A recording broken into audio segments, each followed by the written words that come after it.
आदाब, नमस्कार, अस्सलाम वालेकुम नाजरीन। पल पल न्यूज़ के प्राइम टाइम में आप सबका खैर मकदम है और मैं हूं आपके साथ नदीम अकरम। 2014 से 19 का दौर अगर मोदी सरकार का उठा करके देखा जाए तो लिंचिंग से वो पूरा जो 5 साल था वो भरा रहा।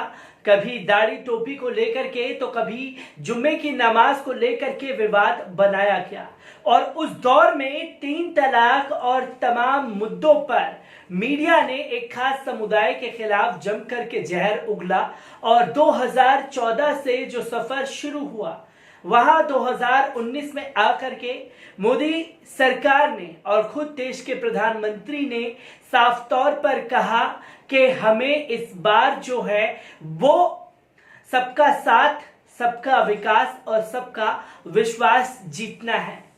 हमें लेकर के जो मुस्लिम लोगों में एक धारणा बनी हुई है, वो जो छेद है उस छेद को हमें भरना है। देश के प्रधानमंत्री के बयानों का असर तो किसी पर होता हुआ दिखाई नहीं दिया और चाहे नेता हो चाहे टीवी एंकर, जो बड़े बड़े डिबेट प्रधानमंत्री नरेंद्र मोदी जी के बयान पर करना तो जानती है, पर देश के प्रधानमंत्री ने एक अनाउंसमेंट किया उस पर कोई तवज्जो नहीं दी गई। देश के प्रधानमंत्री जब मॉब लिंचिंग की घटना पर सामने आते हैं तो कहते हैं कि मेरे दलित भाइयों को कुछ मत कहो, मुझे बेशक से गोली मार दो। तो वहीं जब तबरेज अंसारी की हत्या की जाती है तो देश के प्रधानमंत्री संसद में खड़े होकर के ये कहते हैं कि झारखंड को बदनाम मत करो। ये देश के प्रधानमंत्री लगातार तमाम मुद्दों पर तो बोले, पर जो देश में हो रही घटनाओं का असर जो है वो लगातार अरब देशों में दिखाई दे रहा था। क्या देश में हो रहा है, क्या कुछ नहीं हो रहा है, हर एक गतिविधि पर नजर बनाई हुई थी। ये ढीकरा जब जाकर के ज्यादा होने लगा, जहां मोदी सरकार के राज में तबलीगी जमात का मुद्दा सामने आया, तबलीगी जमातियों को जिस तरीके से वहां क्वारंटीन किया गया, हालांकि उनके इस कदम को लेकर के तमाम राज्य सरकार और केंद्र सरकार सवालों के घेरे में है। जितनी कसूरवार तबलीगी जमात है उतनी ही कसूरवार राज्य और केंद्र सरकार हैं, जिन नेताओं ने उन्हें ये परमिशन दी।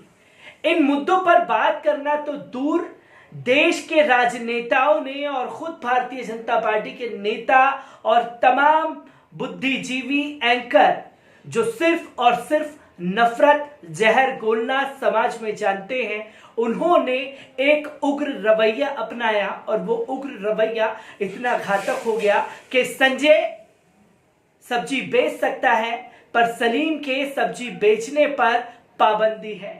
ये वो दौर था जहां कोरोना जिहाद, कोरोना बम पूरी कम्युनिटी को कोरोना से जोड़ करके कोरोना फैलाने का आरोप मढ़ दिया गया। ये बातें देश में हो रही थी और देश में हो रही बातें जब विदेशों में पहुंची तो उसका असर बीते 2 हफ्तों में दिखाई देने लगा, जहां प्रेशर बनाया गया सोशल मीडिया के जरिए। तो देश के प्रधानमंत्री ने 22 दिन बाद आकर के अपनी जुबान खोली और जुबान भी क्या खोली, लोगों के सामने आकर के कुछ नहीं कहा। ट्विटर पर 4 शब्दों में लिख करके ये कह दिया कि कोरोना को जाति, धर्म, मजहब से जोड़ करके ना देखें। और जब नकेल इसकी आरएसएस के लोगों पर कसी जाने लगी, अरब देशों में बैन होने की, लगाने की मांग उठने लगी, तो अरब देशों ने बीआर शेट्टी के साथ जिस तरीके का सुलूक किया जा रहा है वो भी दुनिया देख रही है। तब जाकर के मोहन भागवत आकर के कहते हैं कि एक समुदाय को इसकी सजा नहीं देनी चाहिए। ये मोहन भागवत के बयान थे, पर तमाम मुद्दों के ऊपर नजर बनी हुई है अरब देशों की। अब सरकार जो है इस पर चौतरफा घिरती हुई नजर आ रही है, जहां विदेशों में इसकी आवाज तो उठ रही है। विदेशों के साथ साथ अब राजनीतिक पार्टियों ने भी मोदी सरकार के ऊपर शिकंजा कसना शुरू कर दिया है। इसी को लेकर के देश के जाने माने दिग्गज नेता शशि थरूर ने इस्लामोफोबिया को लेकर के एक बयान दिया है। उस बयान पर नजर डाल लीजिए। भारत में मुसलमानों के खिलाफ नफरत और हिंसा पर आक्रोश में आ गए अरब देश पिछले 2 हफ्तों के दौरान इस्लामी सहयोगी संगठन ओआईसी, कुवैत सरकार, इमारात की एक राजकुमारी और बहुत सारे अरब एक्टिविस्ट ने भारत में मुसलमानों के खिलाफ नफरत भरी बयानबाजी का नोटिस लिया है। चरमपंथी हिंदू मुसलमानों को कोरोना वायरस फैलाने का दोषी ठहराने की कोशिश कर रहे हैं। फारस खाड़ी के देशों में ट्वीट्स और बयानों की एक लहर उठी है, जिसमें भारतीय मुसलमानों के खिलाफ हिंसा और नफरत भरे बयानों पर कड़ी प्रतिक्रिया दी जा रही है। नतीजा ये निकला कि भारत सरकार को प्रतिक्रिया देनी पड़ी। भारत के प्रधानमंत्री नरेंद्र मोदी ने अपने ट्वीट्स में जोर दिया कि कोविड-19 धर्म और जाति में कोई अंतर नहीं करता। इसकी शुरुआत उस समय हुई जब कट्टरपंथी हिंदुत्व विचार के लोगों ने तबलीगी जमात के जलसे से शामिल होने वालों के खिलाफ बेतुकी बयानबाजी शुरू कर दी। उन्हें मानव बम, कोरोना जिहाद का नाम देने लगे। अब इस्लामोफोबिया की आग विदेशों में और देश में भी तेजी से फैलने लगी है। इसी पर देश में मुसलमानों के खिलाफ वारदातों और बयानों के कारण अरब और मुस्लिम देशों की ओर से भारत में इस्लामोफोबिया के लगाए जा रहे आरोपों पर कांग्रेस के वरिष्ठ नेता शशि थरूर ने कहा कि भारत में जमीनी हकीकत को बदलने की जरूरत है। उन्होंने शुक्रवार को कहा कि मुस्लिम समुदाय के खिलाफ बयानों और घटनाओं से विदेशों में नकारात्मक प्रतिक्रिया होना स्वाभाविक है तथा इस पर नुकसान की भरपाई के बजाय घरेलू हकीकत को बदलना अधिक महत्वपूर्ण होगा। उन्होंने आरोप लगाया कि मोदी सरकार अपने कुछ ऊंचे पद पर बैठे व्यक्तियों समेत सबसे उग्र समर्थकों की ओर से किए जाने वाले गलत व्यवहार और बयानों पर अंकुश लगाने में शर्मनाक ढंग से विफल रही है। लोकसभा सदस्य थरूर के मुताबिक सरकार जो कहती है वो मायने नहीं रखता, बल्कि महत्वपूर्ण ये है कि वह खुद क्या करती है और दूसरों को क्या करने देती है। इसी से उसके बारे में धारणा बनती है। उन्होंने केंद्रीय मंत्री साध्वी निरंजन ज्योति के 2014 में दिए गए कथित बयान का हवाला देते हुए कहा, हमें ये नहीं भूलना चाहिए कि रामजादे वाला बयान एक मंत्री ने दिया था। हाल ही में उत्तर प्रदेश में भाजपा के एक विधायक की कथित टिप्पणी आई जिसमें उन्होंने लोगों से मुस्लिम सब्जी वाले के पास से सब्जी नहीं खरीदने के लिए कहा। कांग्रेस नेता यही नहीं रुके, उन्होंने कहा कि खुद प्रधानमंत्री के कैंप में इस्लामोफोबिया का प्रचार हुआ। पूर्व केंद्रीय मंत्री ने कहा, अब कोई खबर पल में दुनिया भर में फैल जाती है। ऐसे में मुस्लिम अब तक देश से बाहर हैं, तब तक तो प्यार है, लेकिन देश के अंदर मुसलमानों के अपमान की प्रवृत्ति खतरनाक है। थरूर का ये बयान संयुक्त अरब अमीरात, यूएई की राजकुमारी, कुवैत सरकार और विभिन्न अरब देशों की नामी गिरामी हस्तियों की ओर से आई कड़ी प्रतिक्रिया पर बयान आया है। ओआईसी ने भी भारत पर इस्लामोफोबिया को बढ़ावा देने का आरोप लगाया था। प्रिंसेस अल हिंदा कासमी जो लगातार इस पर नजर बनाए हुई हैं, उन्होंने साफ तौर पर कड़े शब्दों में 2 टुक में मोदी सरकार को चेतावनी दे दी है। उन्होंने क्या कुछ कहा है, एक बार उस पर भी नजर डाल लीजिए। इसी पर पिछले कुछ हफ्तों से राजकुमारी हिंद अल कासमी, जो संयुक्त अरब अमीरात के शाही परिवार से ताल्लुक़ रखती हैं, अपनी सोशल मीडिया टाइमलाइन पर यूएई में काम करने वाले भारतीय नागरिकों द्वारा की गई घृणित और इस्लामोफोबिक टिप्पणियों को खिलाफ कड़ी नाराजगी जाहिर कर रही हैं।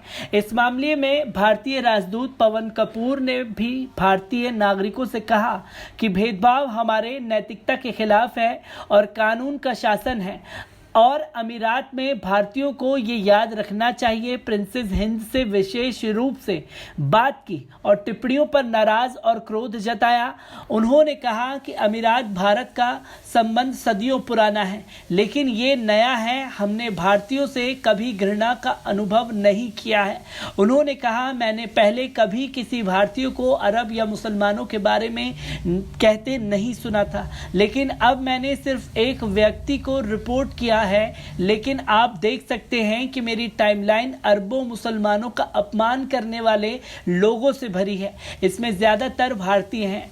आपको बता दें कि यूएई में लगभग 3.5 मिलियन भारतीय रहते हैं, जो दूतावास की वेबसाइट के अनुसार लगभग 30% आबादी है।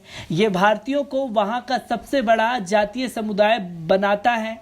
राजकुमारी ने कहा, अगर मैं सार्वजनिक रूप से कहूं कि भारतीय हिंदुओं को अमीरात में अनुमति नहीं दी जानी चाहिए तो भारतीयों को कैसा लगेगा। पिछले साल $14 बिलियन के करीब अमीरात से भारत भेजे गए।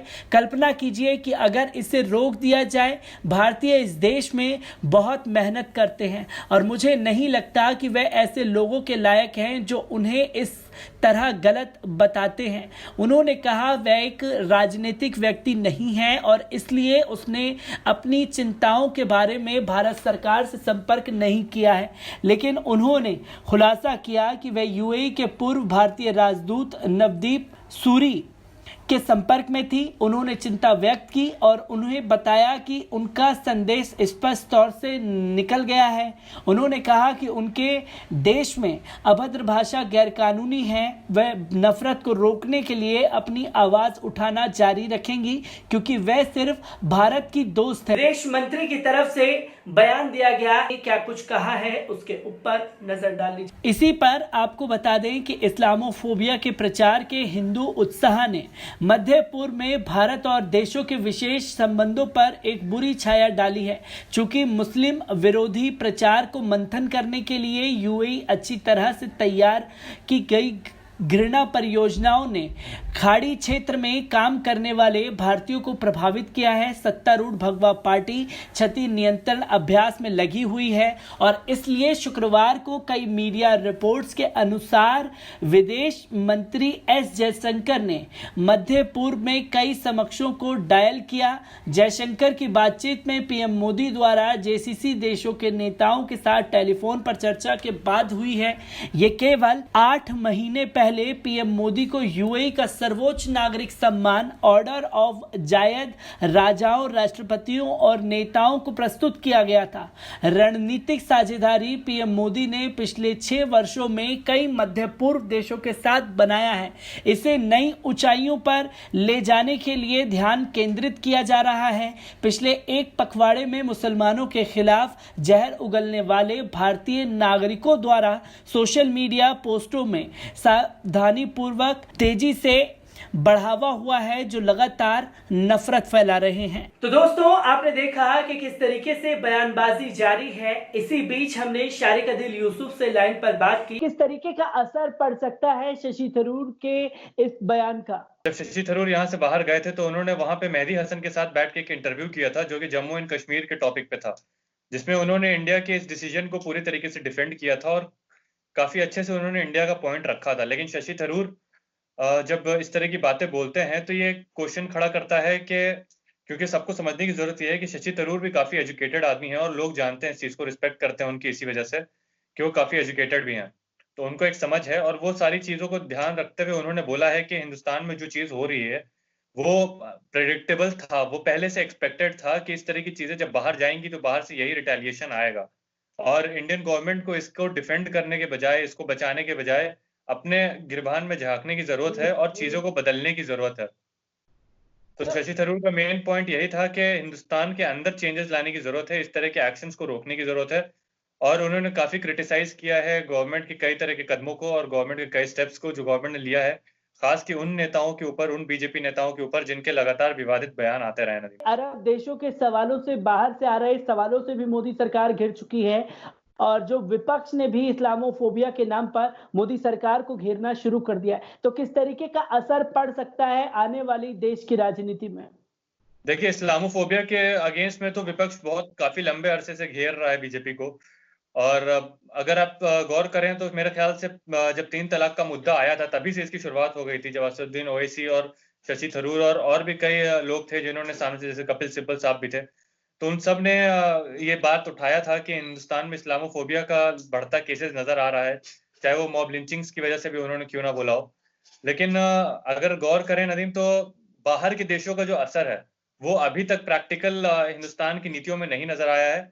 लेकिन अगर कंटिन्यू हुआ इसी तरीके से तो उसका असर दिखेगा यहाँ पे और उसको डिनाई नहीं किया जा सकता है। और 2 साल पहले का इंटरव्यू देख रहा था मैं अर्नब गोस्वामी का, जिसमें वो नेतन्याहू से बिल्कुल ऐसे बात कर रहे थे जैसे वो अर्नब गोस्वामी है ही नहीं। आप समझ रहे हैं कि क्या बोल रहा हूँ मैं? आप अक्सर देखते हैं अर्नब गोस्वामी को जिस तरीके से वो बात करते हैं, तब उन्होंने इज़राइल की नीतियों पे सवाल नहीं खड़ा किया। उन्होंने इज़राइल के सब जानते हैं इज़राइली और फ़लस्तीनियों के बीच में क्या हो रहा है, उन चीज़ों को लेके उन्होंने एक भी सवाल नहीं पूछा। उनके सवाल थे कि अगर आप यहाँ आएँगे, तो आप कौन-सा खाना खाना पसंद करेंगे? आप ताजमहल जाना पसंद करेंगे या नहीं? तो ये भी समझने की ज़रूरत है कि जो खाना खिला रहे हैं, उसमें से बिरयानी और ये तमाम चीज़ें जो हैं और ताजमहल जो दिखा रहे हैं, वो सब मुगल से रिलेटेड हैं, जो कि कहीं न कहीं मुस्लिम बैकग्राउंड है। तो उस वक़्त इनके मन में वो इस्लामोफ़ोबिया नहीं नज़र आता है, जब इनको बाहर के तरीके से पोर्ट्रे करना होता है और हिंदुस्तान को पोर्ट्रे करना होता है। लेकिन ये एक अंदर एकदम इन डेप्थ चीज़ है, जिसको शशि थरूर और तमाम पॉलिटिशियंस, ऑपोज़िशन के पॉलिटिशियंस इसको लगातार उठाते रहते हैं इसके खिलाफ आवाज़। उसी तरीके से मिडल ईस्ट ने जब इस पे आवाज़ उठाई तो 1-2 विवादित बयान आया उसके बाद और 1-2 डिफेंसिव बयान आया, लेकिन एज़ सच इसको नहीं डील किया गया अभी तक प्रॉपर तरीके से। और उसके बाद फिर जब हमारे पास जब आता है शेट्टी साहब का जो केस आया, जिसमें उनके ऊपर फ्रॉड का केस लगाया गया है उनका फार्मास्यूटिकल पे, तो उस तरह की चीज़ों की वजह से और ज़्यादा हिंदुस्तान के बाहर देशों में नाम खराब हो रहे हैं। तो उन चीज़ों को क्लैरिफ़ाई करने का वक़्त है, उस चीज़ों को गवर्नमेंट को डील करने का वक़्त है, इससे पहले कि रिलेशन और खराब हो। क्योंकि हमें समझने की ज़रूरत है कि ऐसा नहीं है कि अगर आप बात नहीं करिएगा तो उनके लिए कोई नहीं है। वो अगर अभी चाहें तो उनका रशिया से बॉन्ड स्ट्रॉन्ग हो सकता है, वो चाहें तो पाकिस्तान से उनका बॉन्ड ज़्यादा स्ट्रॉन्ग हो सकता है। तो उस चीज़ को मेंटेन करना खुद हिंदुस्तानी डिप्लोमेसी की रिस्पॉन्सिबिलिटी बनती है नदीम। तो दोस्तों, आपने देखा कि अरब देशों के साथ साथ तो मोदी सरकार घिरी ही घिरी, अब राजनीतिक पार्टियों ने भी इस्लामोफोबिया इन इंडिया पर मोदी सरकार को घेरना शुरू कर दिया है। आने वाले समय पर इसका असर क्या होगा ये देखने वाली बात होगी, पर जिस तरीके से भारत की बदनामी अरब देशों में हो रही है, ये सवालिया निशान खड़ा होता है मोदी सरकार पर। मोदी सरकार से जवाब मांगा जा रहा है और मैं ऐसे ही तमाम मुद्दों को लेकर के प्राइम टाइम में आप लोगों के सामने हाजिर होता रहूंगा। तब तक के लिए दीजिए मुझे इजाजत। शुक्रिया।